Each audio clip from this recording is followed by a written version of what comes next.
Hello बच्चों, कैसे हैं आप लोग। उम्मीद करता हूँ आप लोग अच्छे होंगे। तो आइए आज के इस न्यू वीडियो में पढ़ते हैं अप्लाइड केमिस्ट्री, जो कि मैंने चैप्टर 1 का 2 पार्ट मैंने पढ़ा चुका हूँ। और आज मैं एक नए चैप्टर की शुरुआत करने वाला हूँ जिसका नाम है केमिकल बॉन्डिंग। क्या? केमिकल बॉन्डिंग यानी रासायनिक बंध। तो आज के इस हम न्यू चैप्टर में पढ़ेंगे केमिकल बॉन्ड्स यानी रासायनिक बंध। तो आइए देखते हैं इसमें हमें क्या पढ़ना है। तो बच्चों, ये जो नोट्स है बहुत ही आसान शब्दों में बनाए गए हैं केवल आपके लिए, तो आप इसे अच्छे से पढ़िए। क्लियर है? तो मैं जो पिछला वीडियो बनाया था उससे आप लोग अगर नहीं देखें तो देख लीजिए, और मैं आज अब नए वीडियो की शुरुआत करता हूँ। आइए देखते हैं इसमें हमें क्या पढ़ना है। तो सबसे पहले देखनी है हमको पढ़ना है रासायनिक बंध। क्या? सबसे पहले हमको पढ़ना है रासायनिक बंध। ताकि रासायनिक बंध देखते हैं क्या है। रासायनिक बंध परमाणु आयनों और अणुओं के बीच का एक आकर्षण बल है जिसके कारण रासायनिक यौगिकों का गठन होता है। जिसके कारण क्या होता है? रासायनिक यौगिक का गठन। रासायनिक यौगिकों का गठन होता है, इसी क्या रासायनिक बंध। ये ऐसा जो परमाणु आयनों और अणुओं के बीच का एक आकर्षण बल है जिसके कारण रासायनिक यौगिकों का गठन होता है। क्लियर है? अब आते हैं आगे। संयोजकता, इसे क्या कहते हैं? वैलेंसी। संयोजकता यानी, तो संयोजकता शब्द लैटिन भाषा के शब्द वैलेंटीना से लिया गया है जिसका अर्थ क्षमता होता है। क्या? क्षमता। अर्थात संयोजकता किसी रासायनिक तत्व की रासायनिक संयोग करने की क्षमता को दर्शाती है। क्या कर सकते हैं? ये किसी रासायनिक संयोग करने की क्षमता को दर्शाती है कि यह किसी तत्व की वह क्षमता है जिसके द्वारा वह तत्व इलेक्ट्रॉन को त्याग कर अथवा ग्रहण करके स्थायी इलेक्ट्रॉनिक विन्यास प्राप्त करता है। क्या? स्थायी इलेक्ट्रॉनिक विन्यास प्राप्त करता है। अब देखते हैं रासायनिक बंधों के प्रकार। काइंड्स ऑफ रासायनिक केमिकल बॉन्ड। क्या केमिकल बॉन्ड के कितने काइंड्स होते हैं, कितने प्रकार होते हैं, दिखते हैं। तो पहला क्या है? विद्युत सहसंयोजी या आणविक बंध। विद्युत संयोजी या आयनिक बंध। तो इलेक्ट्रोवैलेंट और आयनिक बॉन्ड्स। क्लियर है बच्चों? तो इसमें देखते हैं क्या है। इसमें ये कह रहा है कि इस बंध में इलेक्ट्रॉन का स्थानांतरण एक परमाणु से दूसरे परमाणु में हो जाता है। एक परमाणु से दूसरे परमाणु में स्थानांतरण यानी ट्रांसफर हो जाता है, और दोनों संयोजी परमाणु अपनी अष्टक पूर्ति कर आदर्श स्थायी रूप से परिणत हो जाते हैं। मतलब अपनी अष्टक पूरी करके जो होता है वो आदर्श स्थायी रूप से परिणत हो जाते हैं। इसे एग्जाम्पल में देखते हैं। एग्जाम्पल में क्या है? Sodium chloride. क्या? NaCl का बनना। देखते हैं इसे Na है, सोडियम है। क्लियर है? सोडियम को क्या होता है? इसका इलेक्ट्रॉनिक 281 होता है। और एक क्लोरीन है, क्लोरीन का 287 होता है। तो क्या करेगा? जिसके बाहरी कक्षा में 7 इलेक्ट्रॉन देख रहे हैं, तो ये इसका एक इलेक्ट्रॉन देगा। सोडियम इसको एक इलेक्ट्रॉन देगा। तो सोडियम के पास कितना बचा? 2 8। यहाँ देख सकते हैं जब रिएक्शन किया तो सोडियम के पास 2 8 बचा, और क्लोरीन के पास 2 8 8 हो गया। जो कि Na अगर इसको एक दे दिया, Na इसको एक दे दिया, तो यहाँ पे Na के ऊपर प्लस चार्ज आ गया। क्लियर है? और Cl एक ग्रहण किया, जो ग्रहण करता है इलेक्ट्रॉन को, उसके ऊपर निगेटिव चार्ज आ जाता है। इससे देख सकते हैं Na पॉजिटिव है Na के ऊपर, और Cl के ऊपर निगेटिव है। क्लियर है? तो आइए देखते हैं अब दूसरा इसके प्रकार क्या है। सहसंयोजी बंध। क्या है? सहसंयोजी बंध है। तो सहसंयोजी बंध यानी कोवैलेंट बॉन्ड क्या है?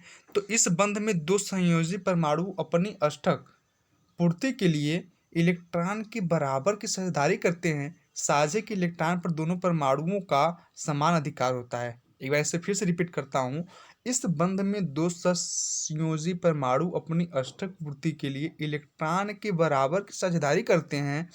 साझे के इलेक्ट्रॉन पर दोनों परमाणुओं का समान अधिकार होता है। जैसे इसको हम एग्जाम्पल द्वारा समझ सकते हैं। हाइड्रोजन अणु यानी H2 का बनना। हाइड्रोजन अणु H2 का बनना।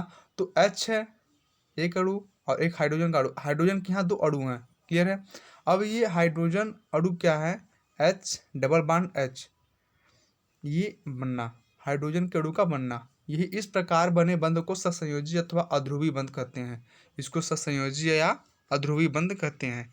अब आते हैं जैसे इसका दूसरा एग्जाम्पल क्या है? क्लोरीन अणु का बनना। देखते हैं क्लोरीन अणु कैसे बनता है। तो क्लोरीन पता है हमें 2 2 4 2 6 1 7। क्लोरीन पे 7 परमाणु क्रमांक होते हैं। क्लोरीन के 7 परमाणु होते हैं, देख सकते हैं। और वहीं यहाँ भी क्लोरीन के 7 हैं। तो क्या इसमें हुआ? तो क्लोरीन जो है वो 8 परमाणु पूरा करने के लिए क्या करेगा, 2-2 का साझा करेगा, 2-2 परमाणु का साझा करेगा। जैसे देख सकते हैं 2 2 4 2 2 4 2 6 है, और ये यहाँ पे 2 है, यहाँ पे इसका एक है, एक इसका है, तो दोनों आपस में क्या किए हैं, साझा किए हैं, दोनों साझे द्वारा बने हैं।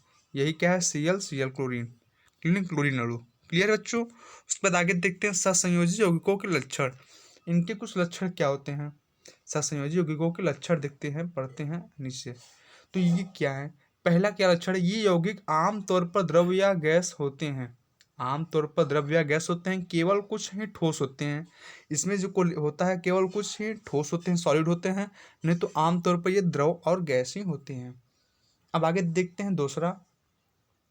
तो दूसरे में दुर्बल आणविक बलों के कारण इन यौगिकों के गलनांक और क्वथनांक कम होते हैं, इनके गलनांक और क्वथनांक क्या होते हैं, कम होते हैं। और आते हैं तीसरा देखते हैं, ये यौगिक पानी में अघुलनशील होते हैं लेकिन कार्बनिक विलायकों में घुलनशील होते हैं। किसमें, ये यौगिक पानी में अघुलनशील होते हैं और लेकिन कार्बनिक विलायकों में घुलनशील होते हैं। वही चौथा क्या कर रहा है कि ये विद्युत के कुचालक होते हैं, ये विद्युत के कुचालक होते हैं, non conductor. Conductor non conductor तो जानते ही होंगे। ये आणविक अभिक्रियाएं प्रदर्शित करते हैं जो धीमी तथा जटिल होते हैं, ये आणविक अभिक्रियाएं प्रदर्शित करते हैं जो धीमी तथा जटिल होते हैं। क्लियर बच्चों। अब आगे देखते हैं उपसहसंयोजक बंध। उपसहसंयोजक बंध कोऑर्डिनेट कोवेलेंट बॉन्ड। देखते हैं ये क्या कहता है कि यह बंध भी परमाणुओं के बीच इलेक्ट्रॉन युग्म की साझेदारी से बनता है, परमाणुओं के बीच इलेक्ट्रॉन युग्म की साझेदारी से बनता है, लेकिन इससे इलेक्ट्रॉन युग्म केवल एक परमाणु द्वारा दिया जाता है। इलेक्ट्रॉन युग्म देने वाले परमाणु को दाता, जो इलेक्ट्रॉन युग्म देता है उसे दाता यानी डोनर कहते हैं, और तथा जो ग्रहण करता है उसे ग्राही कहते हैं, अर्थात उसे ग्राही कहते हैं। क्लियर है।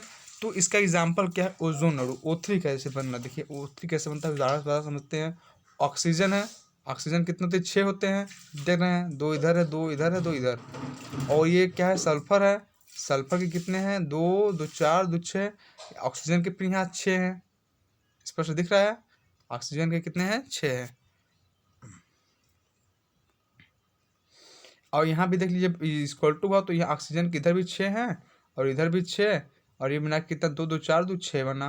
तो ऑक्सीजन इक्वल टू ऑक्सीजन, ये यही क्या है, ओजोन अणु है, O3। क्लियर बच्चों। अब आगे देखते हैं क्या है, वैद्युत संयोजी, सहसंयोजक और उप सहसंयोजक यौगिक में अंतर। हमें तीनों में डिफरेंस ज्ञात करना, ये एग्जाम में अधिकतर आया भी है और आता भी है हमेशा। वैद्युत संयोजी, सहसंयोजक बंध और उप सहसंयोजक यौगिक में अंतर, डिफरेंट। इन तीनों में डिफरेंट क्या है, तो आइए क्रम वाइज हम इनके जानते हैं, इनके डिफरेंट। तो वैद्युत सहसंयोजक यौगिक और उप सहसंयोजक यौगिक और उप सहसंयोजक, तो पहले हम आज जानते हैं वैद्युत संयोजक यौगिक, वैद्युत संयोजी यौगिक। तो पहला पॉइंट हमारा क्या कह रहा है कि इन यौगिकों में ध्रुवीय बंध होता है। जो वैद्युत संयोजी यौगिक होते हैं इनमें क्या होता है, ध्रुवीय बंध होता है। और सहसंयोजक यौगिक, इन यौगिकों में प्राय अध्रुवीय बंध होता है, अध्रुवीय बंध होता है। और उप सहसंयोजक, इन यौगिकों में अर्धध्रुवीय बंध होता है, न तध्रुव होता है और न ही अध्रुव होता है, इसमें अर्धध्रुव यानी आधा ध्रुव बंध होता है।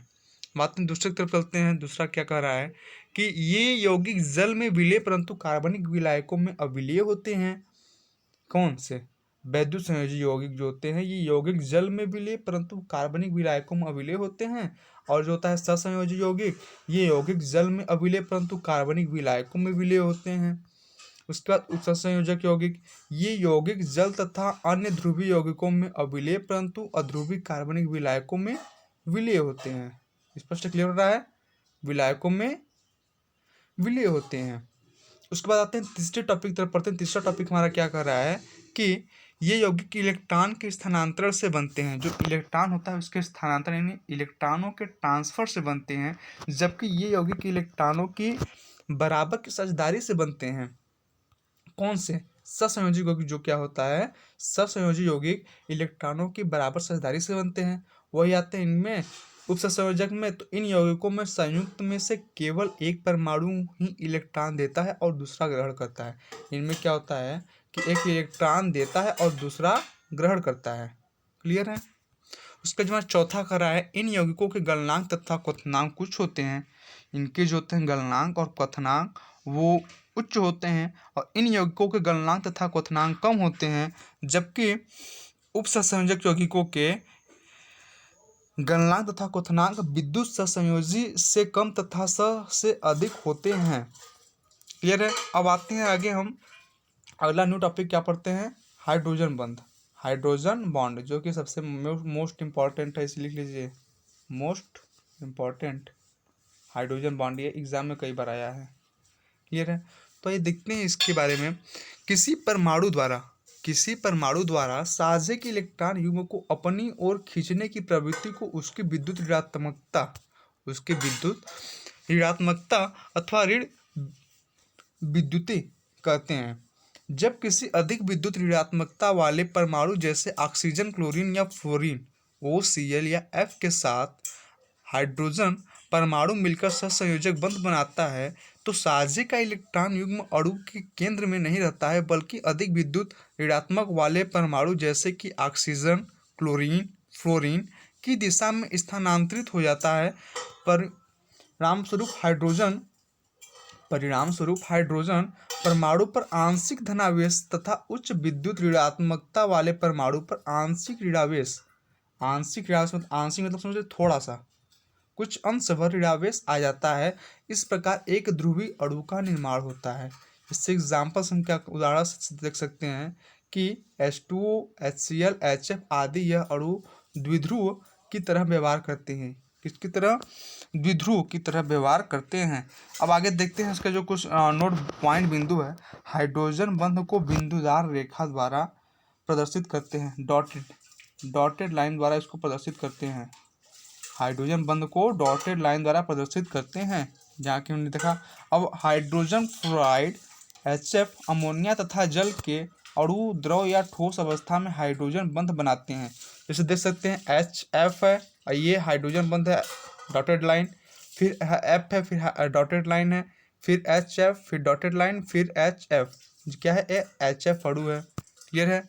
उसके आगे देखते हैं कि NH3 अणु क्या है, देख सकते हैं NH3 अणु यहाँ पर मरा है, ये NH3 अणु है, देख सकते हैं NH3 और NH3। क्लियर है। अब आगे देखते हैं हाइड्रोजन बंध के प्रकार, काइंड्स ऑफ हाइड्रोजन बंध, हाइड्रोजन बॉन्ड्स के काइंड। तो देखते हैं हाइड्रोजन बंध दो प्रकार के होते हैं। हाइड्रोजन बंध कितने प्रकार के होते हैं? दो प्रकार के। पहला अंतःअणुक हाइड्रोजन बंध और दूसरा अंतराणुक हाइड्रोजन बंध। सबसे पहले देखते हैं अंतःअणुक हाइड्रोजन बंध, ये क्या होता है। एक ही अणु में बनने वाले हाइड्रोजन बंध को अंतःअणुक हाइड्रोजन बंध कहते हैं। एक ही अणु में बनने वाले हाइड्रोजन बंध को अंतःअणुक हाइड्रोजन बंध कहते हैं। यानी इससे आसान भाषा में हमको नहीं समझा सकते, बहुत ही इजी, बहुत ही छोटे शॉर्टकट में मैंने ये नोट्स बनाया है, बस टॉपिक वाइज है, आपके सिलेबस वाइज है। क्लियर है। तो आइए देखते हैं बच्चों कैसे क्या होता है। तो देखिए, एक ही अणु में बनने वाले हाइड्रोजन बंध को अंतःअणुक हाइड्रोजन बंध कहते हैं। आर्थो, नाइट्रोफिनॉल आदि, ये क्या हमारा ये जो है एग्जाम्पल, आर्थो, नाइट्रोफिनॉल आदि देख सकते हैं। ये बेंजीन है, बेंजीन तो ऐसे नहीं बनता, बेंजीन तो ऐसे बनता है। ये बेंजीन एक ऐसे यहाँ पर होता है, एक यहाँ रहता है, एक यहाँ रहता है, बेंजीन तो इसे कहते हैं। तो ये जो सकता है हाइड्रोजन बंध यहाँ पे देख सकते हैं, यहाँ पे हाइड्रोजन बंध है। क्लियर है। अब आगे चलिए देखते हैं क्या है अंतराणुक हाइड्रोजन बंध। जो अंतराणुक हाइड्रोजन, किसी यौगिक के एक से अधिक अणुओं में बनने वाले हाइड्रोजन बंध को अंतराणुक हाइड्रोजन बंध कहते हैं। जैसे इसका भी एग्जाम्पल समझ सकते हैं हम, HF है, जल है, H2O etc इत्यादि। क्लियर बच्चों। तो आज के वीडियो में बस इतना ही। से मैंने जो आपको बताया हाइड्रोजन का बंध के प्रकार, देखिए आज मैंने क्या क्या पढ़ा। हाइड्रोजन बंध के काइंड्स पढ़े हैं, हाइड्रोजन बंध के बारे में पढ़ा हमने। उसके बाद हमने पढ़ा वैद्युत सहसंयोजी, सहसंयोजक और उपसंयोजक यौगिकों में डिफरेंस, इनमें अंतर। उसके बाद उपसंयोजक बंध पढ़ा हमने। उसके बाद संयोजी यौगिकों के लक्षण पढ़ा। उसके बाद हमने क्या पढ़ा था, ससंयोजी बंध पढ़ा। उसके बाद हमने पढ़ा विद्युत ससंयोजी या आणविक बंध, रासायनिक बंधों के प्रकार पढ़े हमने, उसका संयोजकता पढ़ा। आज के लिए बस इतना ही। तो अब इसके अगले वीडियो में आपको मैं पढ़ाऊंगा हाइब्रिडाइजेशन यानी संकरण। संकरण क्या होते हैं, संकरण के कितने प्रकार होते हैं, और एक वीएसपीआर थ्योरी होता है जो कि मोस्ट इंपॉर्टेंट है, उसके बारे में हम अगली वीडियो में चर्चा करेंगे। क्लियर बच्चों? तो इस वीडियो में बस इतना ही। अब आपसे मिलेंगे अगली वीडियो में, तब तक के लिए धन्यवाद।